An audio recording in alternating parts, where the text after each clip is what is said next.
Madhampatti Rangaraj and Joy கிறிசல்டாவோட issue ரொம்ப நாளாவே சோஷியல் மீடியாவில் பேசும் பொருளாக இருக்கு. ஜாய் கிறிசல்டா மாதம்பட்டி ரங்கராஜ் என்னை கல்யாணம் பண்ணி கர்ப்பமாக்கி ஏமாத்திட்டார் அப்படின்னு சொல்லி கமிஷன் ஆஃபீஸில் கம்ப்ளைண்ட் கொடுத்துருந்தாங்க.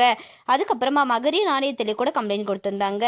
அங்கேருந்து மாதம்பட்டி ரங்கராஜையும் ஜாய் கிறிசல்டாவையும் ஆஜராக சொல்லியிருந்தாங்க. அப்போ 2 பேருமே ஆஜராயிருந்தாங்க.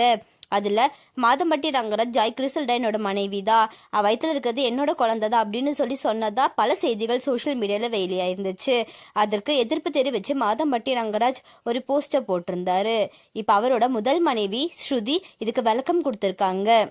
அதில் ஸ்ருதி என்ன சொல்லியிருக்காங்க அப்படின்னா, மார்ச் 2025 நான் என் குடும்ப புகைப்படத்தை சமூக வலைத்தளங்களில் வெளியிட்ட போது ஏப்ரல் 2025 ஜாய் கிறிசல்டாவிடமிருந்து ஒழுக்கமற்ற மற்றும் அவமதிப்பான செய்திகளை பெற்றேன்.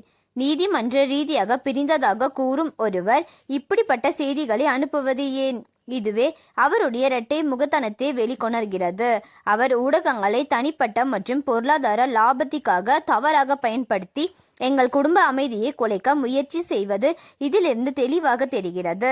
ஜாய் தனது சொந்த கையெழுத்தில் எழுதிய கடிதத்தில் எனது கணவர் திரு ரங்கராஜிடம் இருந்து பணம் பறிப்பது மற்றும் எங்களை பிரிப்பதுதான் தனது நோக்கம் என்று வெளிப்படையாக கூறியிருப்பது பதிவாக உள்ளது.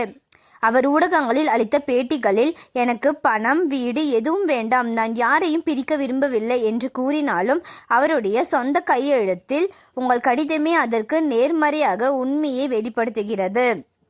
பிரிவு 4 என் பொருளாதார தேவைகள் ரங்கராஜ் கவனிக்க வேண்டும். பிரிவு 6 ரங்கராஜ் என்னை தனது மனைவியாக சமூகம் முன் அறிவிக்க வேண்டும். பிரிவு 8 ரங்கராஜ் எனக்கு ஒரு வீடு வாங்கி கொடுக்க வேண்டும் மற்றும் ரங்கராஜ் எனக்கு மாதம் 8 லட்சம் வழங்க வேண்டும். பிரிவு 9 இப்பொழுது எனக்கு 10 லட்சம் வேண்டும். பிரிவு 12 ரங்கராஜ் தனது மனைவி ஸ்ருதி பிரியாவிற்கு விவாகரத்து கொடுக்க வேண்டும்.